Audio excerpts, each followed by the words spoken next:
We're live, everybody. Thank you so much for joining us today. It's Tuesday, April 25th, and I'm joined by the man who never sleeps on Twitter, Sawyer Merritt. Sawyer, how you doing, my friend? It's very good to see you, man. Definitely lack of sleeping in the last 7 days, but yeah, we're doing good. Oh man, yeah. So I'm here with Sawyer to kind of discuss some of the latest news around the Tesla world, but I also want to sort of pick his brain about his journey on Twitter. And this guy, if we can pull up his Twitter account in a second here, producer wife, this man's is putting out all kinds of content at all times. He is just an incredible resource for news that I mean, if you guys watch my videos, this guy is on basically every video. One of his tweets is being referenced at Sawyer Merritt, and he just puts out great content. How long have you been doing this for, Sawyer? This Twitter thing? I think I started tweeting daily news, I think in July of 2020. Yeah. About coming up on 3 years now. Okay. What sort of prompted you to do it? I felt like there were a lot of EV blogs out there, but I didn't feel like those. I wanted sort of like a daily news feed that everyone could go to digest everything Tesla related on Twitter. And I didn't feel like that really existed, and especially in like a real-time breaking news fashion. And I felt like I could be a good aggregator of news. And Oh, lost you there, Sawyer. Can't hear you. Uh-oh, you're back. Okay. A good aggregator of news. Yeah, so that's what I would consider myself, I guess. Okay, gotcha. Yeah, because I think the real cool thing about your account on Twitter is that it's not just Tesla specific. It's also like EVs. It's the world of sort of renewable energy. You're kind of covering this transition that we're going towards. A lot of us feel like Tesla's one of the primary leader, if not the leader of that entire movement. But there's just so much going on. Have you noticed like what have you, if you think about 2020 versus 2023, what sort of shift have you seen just on how, the news that you cover? Like what are some things that stand out? I mean, I would say the mainstream narratives have shifted a little bit. I think they're slightly less negative than they used to be towards Tesla, because I think Tesla's just grown to such a behemoth of an auto manufacturer and a company in general. And I think the audience size, I think a lot more people are interested in the space. I think back when I started tweeting, the biggest account on Tesla Twitter, I think, had like 2,000 followers or 3,000 maybe, not including Elon, of course. Mm-hmm.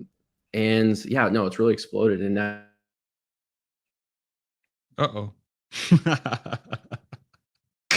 lost you again, Sawyer. Oh boy. That's probably on my end. That's okay. I don't know why that's happening. Weird. Okay, but basically, you've sort of shifted you've seen a transition away from less negative stuff, it seems like. And did you follow the story back in 2017, 2018 at all? Yeah, so I first became lost you again. Maybe oh no. Do you mind doing me a favor? Could you do like a system reboot or something? Have you already done that? Restart my computer. Yeah, restart computer. See if you can restart your router, and then we can try again. We'll stay live. We'll keep the audience entertained in the meantime. Yeah. All right. We'll get Sawyer back in a second here. In the meantime, welcome everybody to the solo segment of Farzad Misbahi. This has never happened before. Sawyer is going to try to fix his internet in the meantime. But yeah, we'll just I don't know, bring up some comments or something. I wonder how we're gonna do this on post. I don't know if I should maybe cut it or something after we go into post or not, but yeah, that's a good start. Thank you. I agree. I think this is the most flawless interview we've ever had. At least it's hopefully it's entertaining for you guys, and I do apologize for the wait. Someone needs to gift Sawyer a new Starlink. Should we start a GoFundMe? You know what we can do? We can go to his account. Pull up his Twitter account, producer wife, when you get a chance. He does have a subscribe button on his Twitter account. Maybe if you all go to his account on Twitter, if we pull it up here, we can just subscribe to the guy. That little pink little thing on the upper right hand corner next to follow. I think he gets like what, $3 a month, $4 a month or something if you do subscribe to him. Maybe if enough of us do, look at that, $2.99 a month. And then if a few of us can subscribe to him, maybe we can get him to buy a Starlink. So we don't have this issue. Yeah, I do apologize, y'all. We'll get him back. Look at that. Go ahead. Let's see you sign up, producer wife. Let's do a live one. Oh man, we'll get him back. I do apologize, y'all. We'll get Sawyer back here. We've asked him to restart his internet. We were having some lag issues when we went live, and this is one of the fun things of doing live streams is that sometimes you'll have unexpected occurrences. Yeah, we do have to get him Starlink. Maybe turn off his camera feed, do audio only. We'll try that next. You know, when he comes back, if we're still having lag issues, we'll try turning off his camera and going only audio, and then we'll see what happens from there. Sawyer has a cooler hair than his icon pick. You know what? I think he has cool hair anywhere. Sawyer without internet is a disaster for us all. How else are we going to get the news, y'all? I feel like Sawyer, I do wonder, you know, sometimes I do wonder if the man sleeps. I really do. I think the guy, if you go on his Twitter account, he puts out so much great content all the time. And it's kind of wild. It's kind of wild. I really admire his dedication. Really admire his dedication. Sawyer is so awesome. His post got me 2 next day Tesla Model Y deliveries. Thanks for your dedication, Sawyer. That's awesome, man. Yeah, that's one of the cool things about the work that Sawyer does. I think it really does help people out. I really do think it helps people out. And I think, yeah, it's just a great dude. And I'm glad he made some time to come on and talk to me. And hopefully we can get his internet settled in the next few minutes here. Is today's GM news bullish for Tesla? I am not, you know, I did put out a video earlier today, if you do want to check it out on my channel, sort of covering GM's Q1 report. I do think that what's impressive about GM, I have to give them credit. They're very good at making money. If there's something that they're good at is making profits.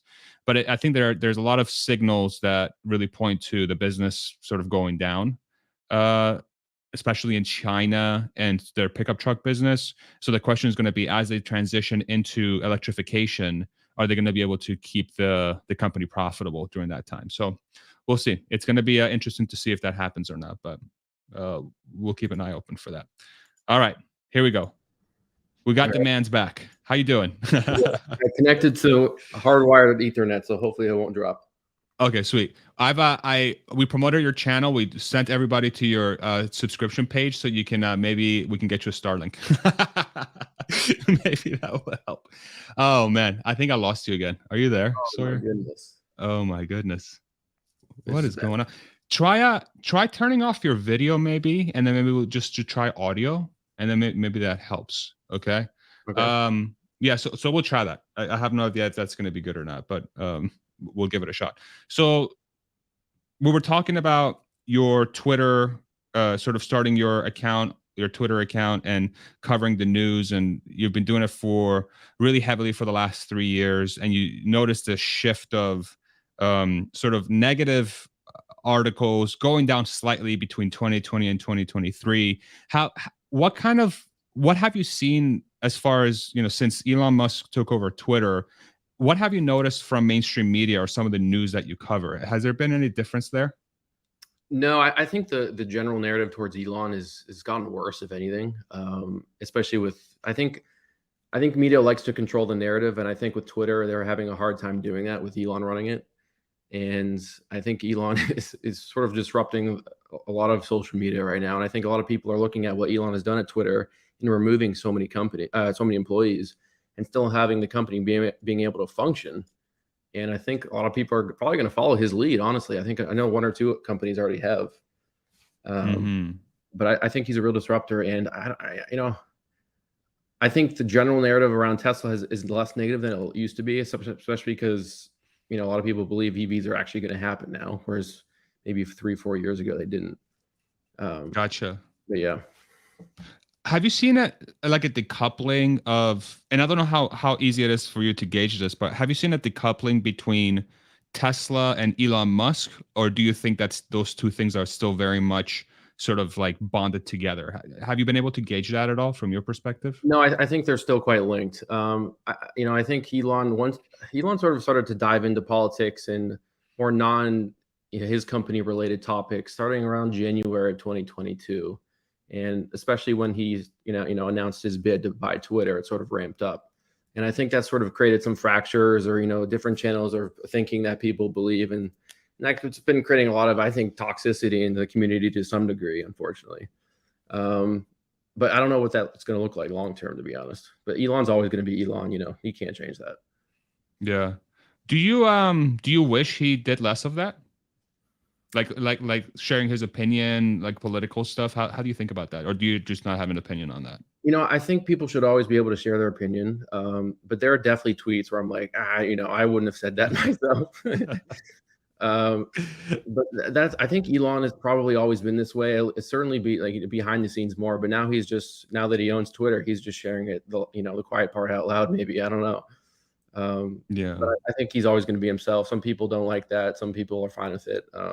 I'm sort of, sometimes I cringe at some of the tweets he sends out, and like, I don't think it's good, because sometimes I do feel like he alienates some potential customers with tweets. But what can we do? Yeah.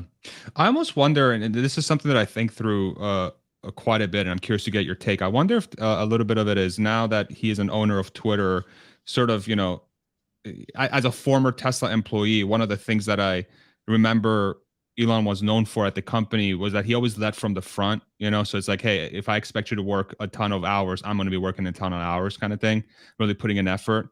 And if it's, with Twitter, the whole thing is free speech, we're going to really push towards people being able to really say what they want, or what they feel within the sort of confines of the law. And maybe a lot of sort of the latest, I don't know if we want to call it rhetoric, or sort of speaking up about his personal beliefs, is maybe a little bit of, hey, look at me.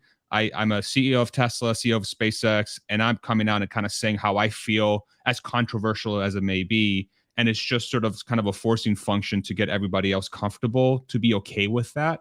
Have you thought about that at all? Do you think some of it is just very calculated way of saying, let's enable everyone to kind of feel comfortable saying potentially controversial stuff so we can actually talk about it? Like, how do you think about that?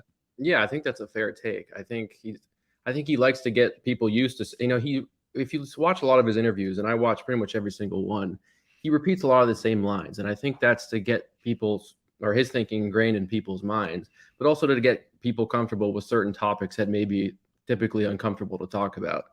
I think Elon is no stranger to, discussing controversial topics.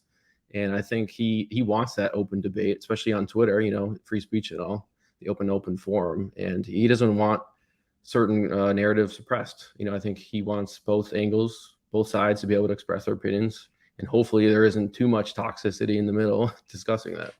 Mm-hmm. Have you noticed, since you're a heavy user of Twitter, have you noticed any differences sort of pre-acquisition and post-acquisition? And can you talk about them? From his company standpoint, or from him? From your perspective, like Twitter as an experience. Yeah. Because you're a power user. I'm just curious what your take is. Yeah, I would say I have seen probably a 50 to 60% drop in the amount of bots that I have under my tweets, as well as in my DMs.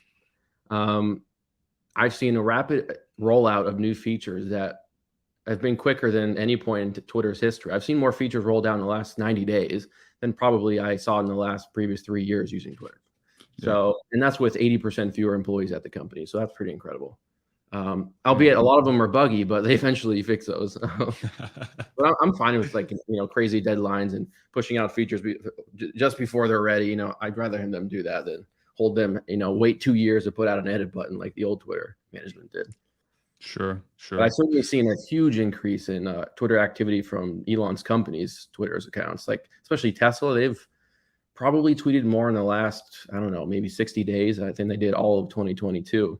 They had 1 billion impressions or tweet views on their Twitter account last year. And that's actually exactly how many tweet views I had on my Twitter account as well, except it took me 80 times more tweets than their account did. But yeah, they only had 180 tweets in all of 2022. And I think they already surpassed that probably 30 to 60 days ago already in 2023. So there's a huge increase of a marketing effort from the Twitter account on Tesla for sure.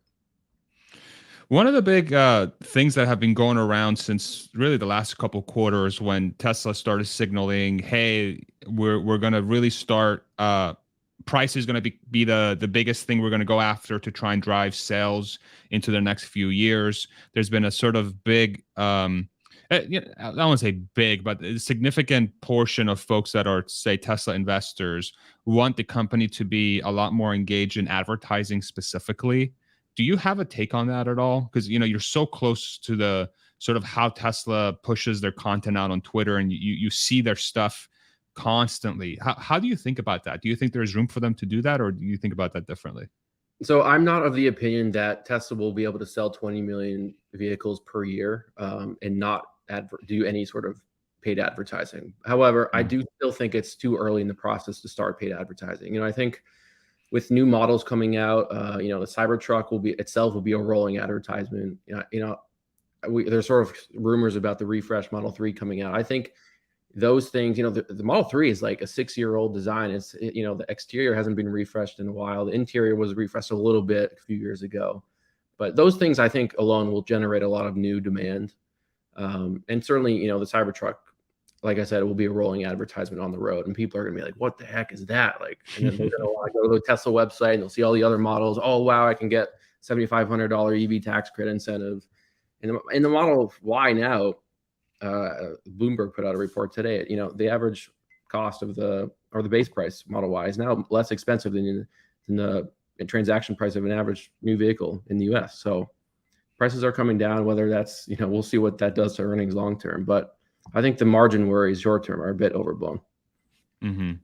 Yeah, I'm generally in the same camp as you are. I'm curious, out of all the sort of things that you've seen in the last few months, do you think there is a story out there that's related to this EV transition or the Tesla story or renewables or anything that you cover that should be covered by mainstream media way more than it is now? Like, does something stick out to you that's like, I can't believe nobody's talking about this? Because you just see so much, right? I'm curious if there's anything out there that sticks out that's front of mind potentially. I think Tesla, from the mainstream media's perspective, Tesla doesn't get enough credit for the change that they brought to the industry and to multiple industries, not only just automotive, but the tech industry and energy storage, stuff like that.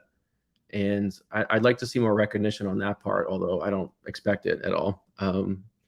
And I think there are various narratives that Tesla put in their impact report yesterday that are extremely important to highlight, publicly, which is what I tried to do yesterday. But unfortunately, those reports are really long. Most, like 99.9% of people, aren't going to read those reports. So that's why I try to put them out in a sort of easily and digestible way to hopefully get some exposure. But even me, my Twitter following is a little bit of a bubble too. There's only so much exposure that I have. So I think, the community should focus on a lot of the points in that report and try to spread it as much as they can. And hopefully over time it catches on. Yeah, let's go ahead and bring up a few of those. Actually, that's a perfect segue. So, a producer wife has some of the tweets staged. I know. So this report is like 200 some odd pages long or something. Yeah. Yep. Crazy. Great job, Tesla. Where's ChatGPT to summarize it for us? Or Sawyer. Sawyer's doing a great job with it too. So let's go ahead and pull up some of the tweets. We'll go in a I don't know what order we'll go in. I sent Cindy like 6 or 7 one we can hit. So bring up the first one. So this is again from Sawyer Merritt, sort of highlighting some of the things that you've seen on the report, and I'll just highlight them and maybe give a little bit of a background as to why you chose this one to share, maybe, Sawyer. So this one is Tesla Model Y is the most efficient electric SUV ever made. And so the slide here shows that the Model Y is basically at 4 miles per kilowatt hour. Volkswagen ID4 is at 3.2, Mach-E at 3.1, I-Pace and the Audi e-tron at 2.7 and 2.6. Did you want to provide any additional context here, Sawyer, for this specific tweet? Not too much. I think that just goes to Tesla's relentless focus on vertical integration and continuous improvement. They're not stuck on model years. They just roll out updates when ready. And, when the vehicle comes out, it starts out really efficient, but then it continuously just gets better over the years. And that's sort of what we see there, the 4.0. And I expect that to get better as the years go on with the 4680s being implemented. Yeah.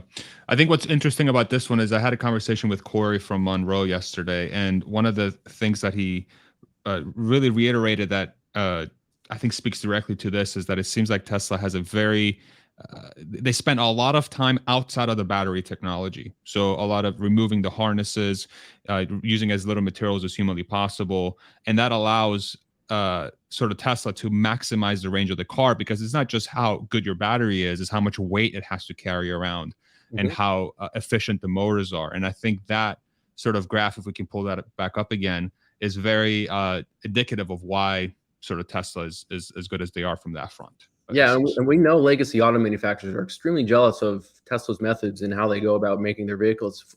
CEO of Ford, Jim Farley, a handful of months ago, he was sort of saying we have so many parts in the Mach-E that we can get rid of. I think he's talking about 800 different parts that just shouldn't be there.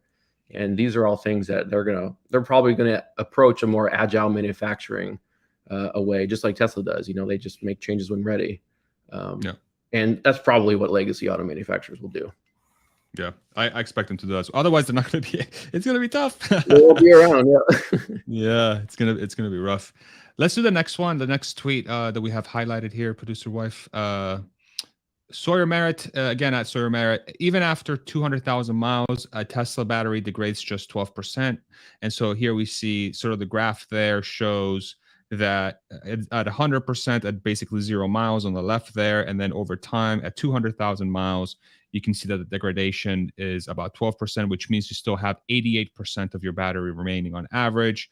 And so, that means if you start with, let's see if we can do math real quick. If you start at 300 miles, then after 200,000 miles, you would still have about 270, 260-ish miles left. Any additional context you want to give there, Sawyer? Yeah, that's interesting because they're using all the data from their older Model S's and X's, which, don't have as efficient drivetrains and batteries and all that. So that percentage, that 12%, will probably improve as the Model 3 and Y data comes in and the 4680s over the coming years. But this narrative that, you're going to need to replace your battery or it's just going to be unsafe is just completely false. It's clearly. Yeah. And so the Model 3 and Y, we would expect that to be even better, right? Because it would have upgraded battery tech and all that good stuff. I'm curious if I'm curious when that data is going to be ready to be shared. So this is this the first time they've shared information like this before? Yeah, I don't remember them doing anything like this on last year's impact report. Okay. So hopefully we'll get the Model Y and 3 data soon. That is like such a, I can't tell you how many times I hear from people, that aren't familiar with EVs. They're like, well, I heard I have to replace my battery every 4 to 5 years. I'm like, why? They're like, because it loses like half the range. I'm like, no, no, that's not how it works. Yeah, it's true.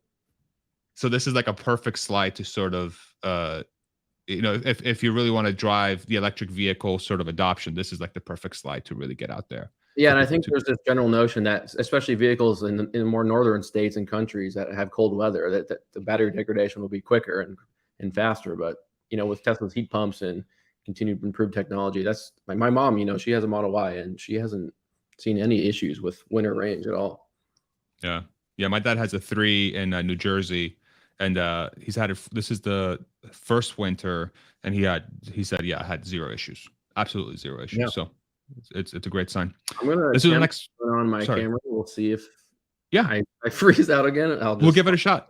We'll give it a shot. We definitely want to make sure people see your handsome face, Sawyer. That awesome hairdo. I love it. Let's do the next tweet here. Let's put it up. So Tesla says they leverage AI to make their energy use more efficient. In 2022, AI Control was launched at Gigafactory, Texas, and expanded to 34% of total heating, ventilation, and air conditioning. The AI Control policy enables HVAC systems within Gigafactory to work together to process sensor data, model giga dynamics, and apply control actions. So go ahead and pull up a picture there, producer wife, so we can help the audience see this a little bit better. So you can see that there's sections where it says AI off and AI on, AI off and AI on, and then the green line is how much energy is being used.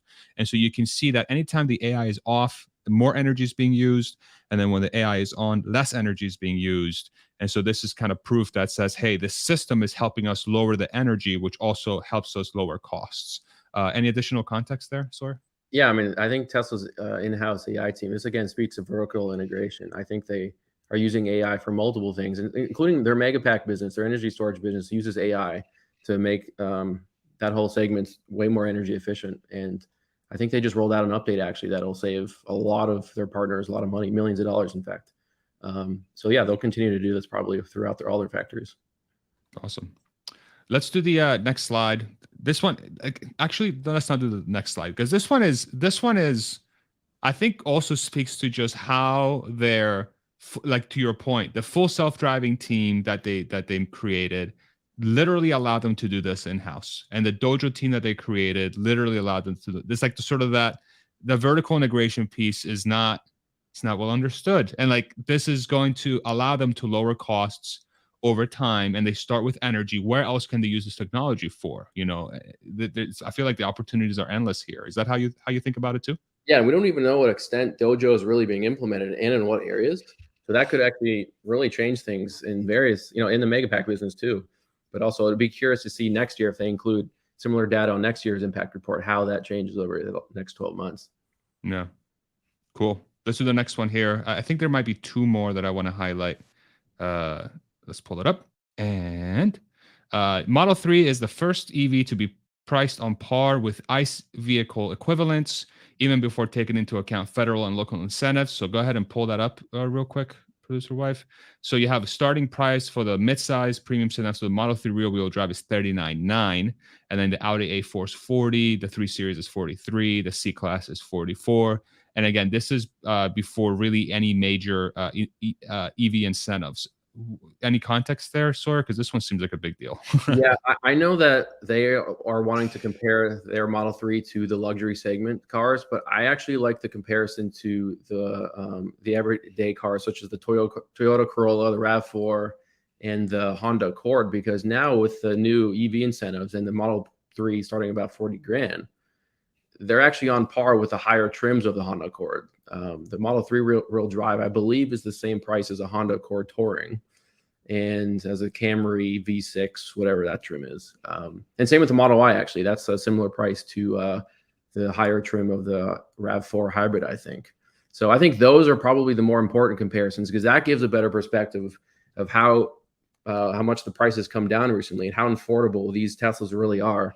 Because I think when people think of BMW or Mercedes, they're like, those are really expensive vehicles. But when you think of Toyota and Honda, you're like, those are the vehicles for the everyday average American, right? So I think and I put a tweet out, I think last week, I want to say, sort of giving people a price breakdown of all the. Oh. Uh-oh. Lost you there, Sawyer. Oh, no. Back. Okay. that one lasted for a while though. We got a solid like 5 minutes of you. So yeah, we'll take it. We'll keep it. Yeah, it's funny because I actually my parents and their friends visited us last week, and their friends were like, how much does your car cost? I have a Model Y Performance. I'm like, how much do they go for now? How much do they cost now? And they're like, yeah, you can buy one for like 46, and the EV tax credit gets it down to like 40, and then California gets you another 2,000. And they're like, what?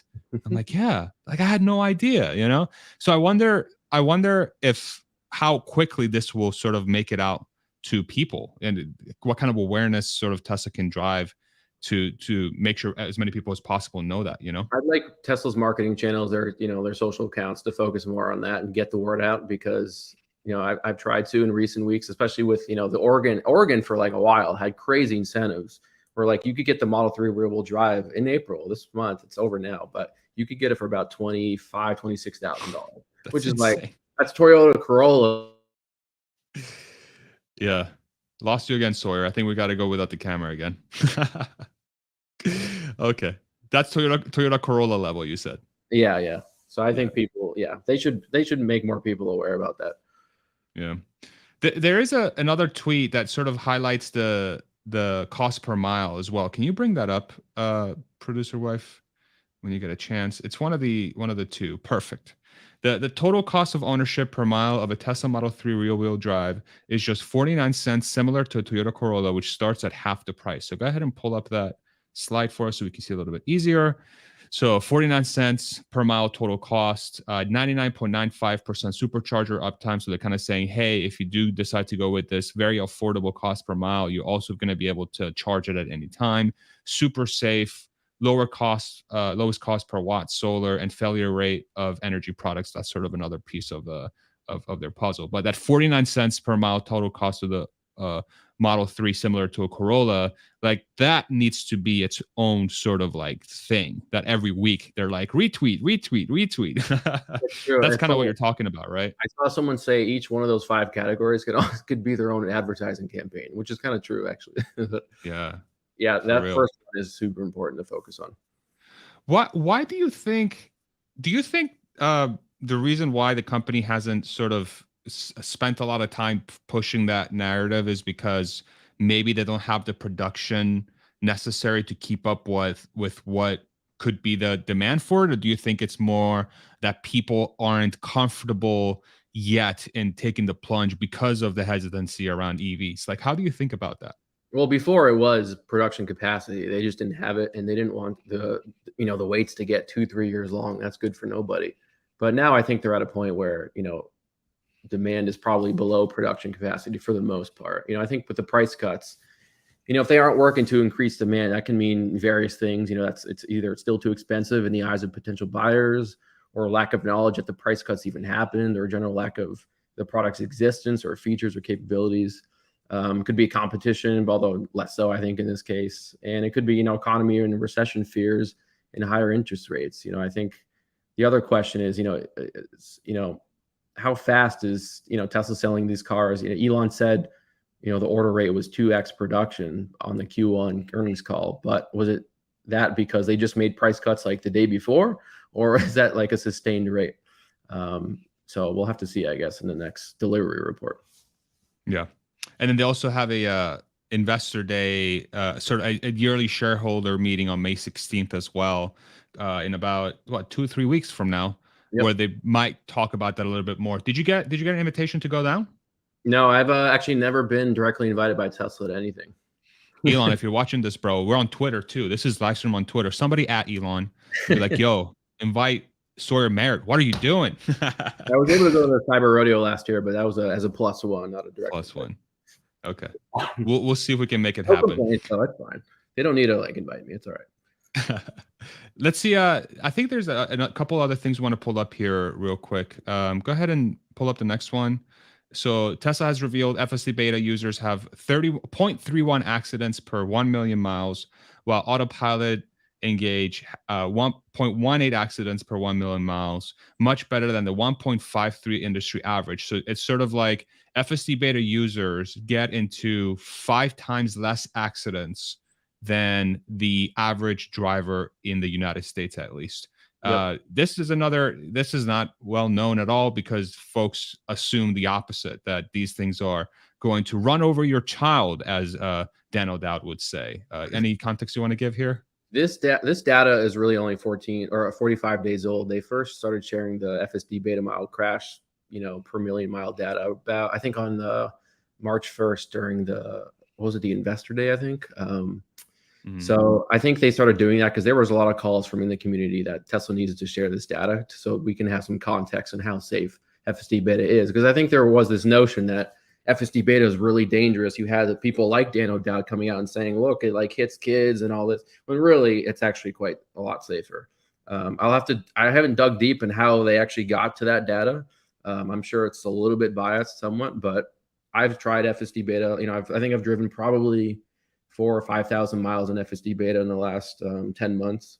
And the improvements are incredible. V11 itself is probably the biggest step change I've seen with the version yet. And I'm having multiple zero disengagement drives all the time. It's quite common now. So that's good to see. Yeah. And there was a little tease from Elon today on Twitter saying that 11.4 is even better. So I'm curious to see how that goes. For me, it's like, I couldn't agree more. I've stopped driving. I just don't drive anymore. I just let the car do its thing, and it's passed the wife test, so I can now use it at any point. And my wife is like, "Yeah, I can trust the car." And I had my parents in the car, and my mom was in the back. And I asked her, I'm like, "What do you think about this?" She's like, "I actually trust this more than most people because I can see everything, and so I trust the system." And I'm like, "Okay, that's you can see what the brain of the car is sort of thinking on the visualization on the screen. It's true, yeah." Yeah, it creates a lot of trust. It's like, how can it create trust between the individual, like the driver or the passenger in the car? And I think that the more and more that it does maneuvers that inspire confidence, that the driver can indeed trust the car, I think the adoption for it will skyrocket. And they just have to make it so that it's at an acceptable price point. And I'm curious to see when that's going to happen. What do you think that will happen, by the way? When do you think it's going to be widely adopted? I don't like that Elon said, again for the 7th year in a row, hey, it's coming this year, guys. I think just let's just let it speak for itself at this point. Yeah.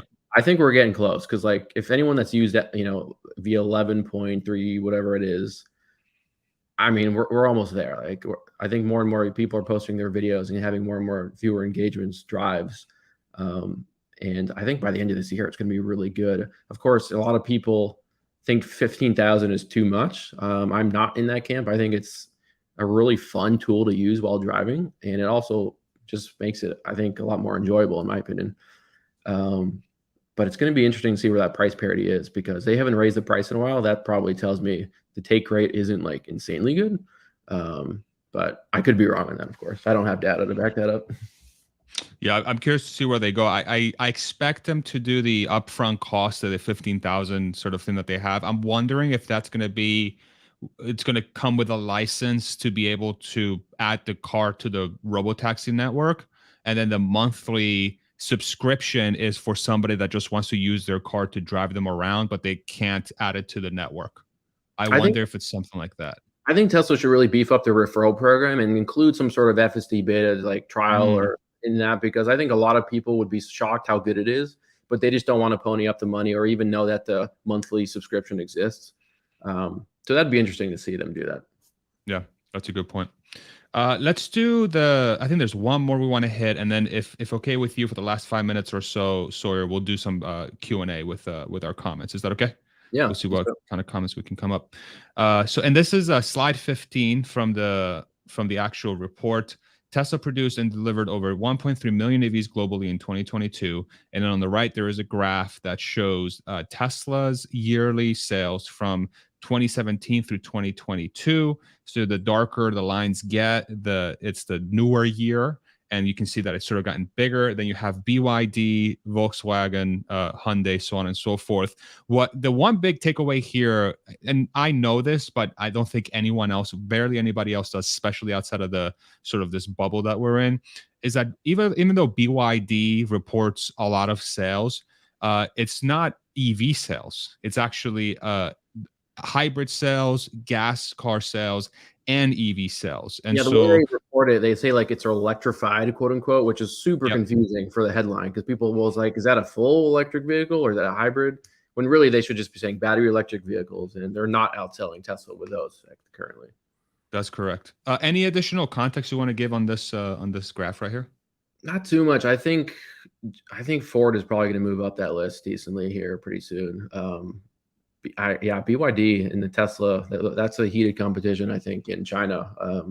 But boy, Toyota at the bottom there, that's just pathetic. Like they need to step their game up. Yeah, man. And Jaguar sort of is shrinking. That's the other one that I think is kind of shocking is like in a segment that is exploding in the EV car, the Jaguar is actually shrinking. So, actually, GM should be a lot higher too, because they got into this game like 8 years ago with the Bolt, which funny enough, they're now discontinuing. They should be way higher on that list. I think they sort of stumbled their feet for years, especially Toyota. Like Toyota's been so bad, but with the new CEO, we'll see if the strategy shifts and they can get going. Out of all these sort of automakers, and let's put sort of Tesla aside since they're pure EV, which one of these do you think has the biggest chance of success to actually, let's say, be a huge player by the end of the decade? I want to say Ford or VW. I think VW has a big group of products that are pretty good. But I think Ford, I think Jim Farley's like a pretty decent CEO. They've made some horrible missteps in recent years, but I think Jim Farley's at least honest about it, whereas Mary Barra I don't think is as much. And I think we'll see Ford probably step up their production capacity quite a bit in the coming years. Nothing to what Tesla will do, of course, but I think it'll be better than a lot of people expect. Yeah, the one trend that I'm starting to see, so I looked at GM's earnings today, and I think it's starting to really become clear that their ability, I'm going to use GM as an example, to really generate profits while their most profitable segments shrink in the pickup truck and the gas car, and they are ramping up their money-losing business for at least for the next few years in the EV segment. How those two things sort of transition is going to be so incredibly important for these legacy car companies, because if it's not done right and they whiff on the EV or their gas car business shrinks too fast, it's over. It's like it's going to require Chapter 11. They're going They to have have to be to. really careful, and it's a really delicate game, especially with their dealership networks, which I think they want to get away from. But how do you do that? I don't know. It's a delicate balance, and I don't expect them to make money from EVs for like years to come, especially GM. I think it's going to be a tough balance for sure. For sure. All right, let's use the last few minutes here. Sawyer has an extremely busy schedule. He never sleeps, as we know. He's always out there putting out content. So we got to make sure we let him go on time. Let's pull up a couple questions from the comment section, producer wife, if we can. And then we'll let Sawyer go here. So Jupiter James, question. Why can't Tesla build multiple major gigafactories now with a capacity of about 20 million and just ramp them all up at the same time over the coming 8 years or so? How do you think about this, Sawyer? I think they probably feel like they can expand a lot of their current factories' footprints quite a bit in the current locations. I think I would like them to see it announce more mega factories for the mega packs. I don't think 2 is enough. But a lot of people have been making the point, well, why not just announce 3 more factories? But I think we'll have to wait for, I think that'll come. On average, I did the math the other week. On average, they're announcing a new factory roughly every 7 months, which is a decent pace. You know, it takes a while to build these things. They're pretty quick, but yeah, I don't know if that number might come down over time. But you have to remember, like, their new factories are way more efficient than they used to be, so they can pump out a lot more vehicles in a smaller space. So they're not going to need, you know, as many factories as probably GM is going to need. Especially, you know, we saw a 50% decrease in footprint size for the next gen factory for the Giga Mexico versus, you know, I think like Fremont or Shanghai, I think was a comparison. I can't quite remember, but yeah, I mean, I think they're just going to be really efficient with their space to the point where they don't need like dozens and dozens of factories. Yeah, I agree. Based on my math, with Giga Mexico and this sort of like unannounced Gigafactory that Tom Giroux alluded to at the last meeting, they're between 8 to 10 million sort of like announced capacity right now.